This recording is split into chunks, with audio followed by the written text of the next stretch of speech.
બોટાદ જિલ્લાના ખસ રોડ પર ખૂની ખેલ ખેલાયો છે, જેમાં ઇન્સ્ટાગ્રામ પર ફ્રેન્ડ રિક્વેસ્ટ મોકલવા જેવી બાબતે ઝઘડો ઉગ્ર બન્યો। સમાધાન માટે યુવકને બોલાવવામાં આવીને ત્યારબાદ છરીના ઘા ઝીંકવામાં આવતા આ ઘટનાથી ફફડાટ ફેલાયો છે। શું બનાવ બન્યો તો વિગતે વાત કરીએ।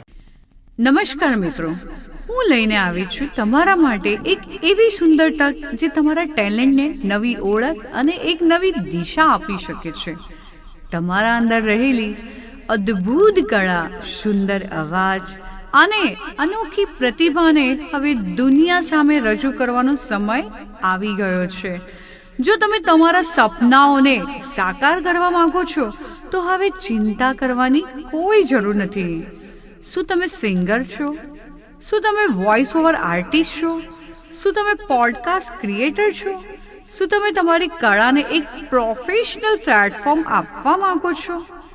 તો હવે આપનું સ્વાગત છે ઓમ રેકોર્ડિંગ સ્ટુડિયોમાં, આપનું પોતાનું વિશ્વાસુ આધુનિક રેકોર્ડિંગ સ્ટુડિયો। દર્શક મિત્ર, સ્કાયનેટ મીડિયામાં આપનું સ્વાગત છે। બોટાદ ગઈકાલે રાત્રે રક્તરંજિત બન્યું હતું, જેમાં હરપાલ ખાચર નામના યુવકે એક યુવતીને ઇન્સ્ટાગ્રામના માધ્યમથી ફ્રેન્ડ રિક્વેસ્ટ મોકલી હતી, જેની જાણ યુવતીના પરિવારજનોને થાય છે, તેના ભાઈઓને થાય છે ને આને લઈને ઝઘડો થાય છે। ત્યારે હરપાલ ખાચરને સમાધાન માટે યુવતીના ભાઈઓ દ્વારા બોલાવવામાં આવે છે ને ત્યાર પછી હરપાલ ખાચરની સાથે તેના મિત્ર પણ હોય છે ને આરોપીઓ પહેલાંથી જ રેકીમાં હતા ને એકાએક તેના પર જીવલેણ હુમલો કરી દેવામાં આવે છે, જેમાં હરપાલ ખાચરને છરી મારવામાં આવતા તેનું ઘટના સ્થળે મોત નીપજ્યું હતું। જ્યારે અન્ય તેના મિત્ર હતા તેના ઉપર પણ હુમલો કરવામાં આવતા હાલ તેઓ ભાવનગર સબિયા ખાનગી હોસ્પિટલમાં સારવાર હેઠળ છે। આ ઘટનાની જાણકારી બોટાદ પોલીસને થતાં પોલીસની ટીમ તાબડતોબ ઘટના સ્થળે પહોંચી હતી। આ મામલે તપાસના ધમધમાટની શરૂઆત કરવામાં આવી। આને લઈને શું કહી રહ્યા છે એસપી, તેમને સાંભળો। શું વિગત શું? આજરોજ બોટાદ પોલીસ સ્ટેશનના એક ખસ રોડ ઉપર એક મર્ડરની બનાવ બન્યું હતું।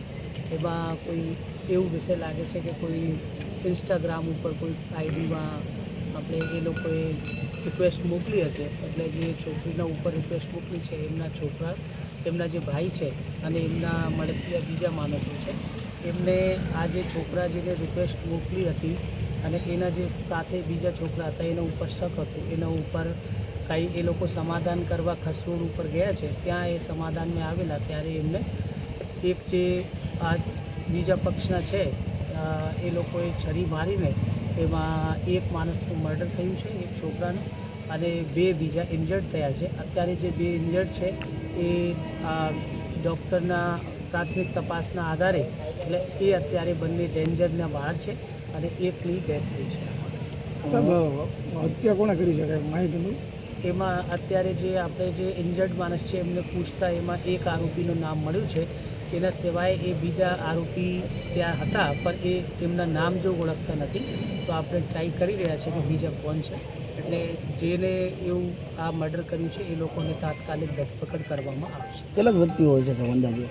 એમાં એ જે ભાઈ જે ઇન્જર્ડ છે એ બતાવે છે કે એમના સાથે 5 માણસો હતા, એટલે ટોટલ 5 માણસોનું એ બતાવે છે, પણ અત્યારે એ ઓળખી નહીં શકતા, અત્યારે એક જ ને ઓળખી શકે છે, એટલે બીજાને આપણે ઓળખીને અને પછી આપણે એમની ધરપકડ કરવામાં આવશે। Okay, thank you sir. Okay sir, જે આપણે સાંભળ્યા હતા બોટાદના એસપી, તેમણે આ ઘટનાને લઈને માહિતી આપી છે ને જે હત્યાનો બનાવ બન્યો છે તેને લઈને વિસ્તારમાં ડરનો માહોલ સર્જાયો છે। આ મામલે જે અજાણ્યા શખ્સો છે જેઓ હત્યામાં સંડોવાયેલા છે તેમની સામે પોલીસે હત્યા અંગેનો ગુનો નોંધી હવે તેમની શોધખોળ હાથ ધરી છે અને તેમને જલ્દીમાં જલ્દી પકડવા માટેનું પણ આશ્વાસન એસપી દ્વારા આપવામાં આવ્યું છે। દર્શક મિત્ર, આવા જ ક્રાઇમથી જોડાયેલા સમાચાર જોવા માટે સ્કાયનેટ મીડિયા જોતા રહો, લાઇક કરો, શેર કરો।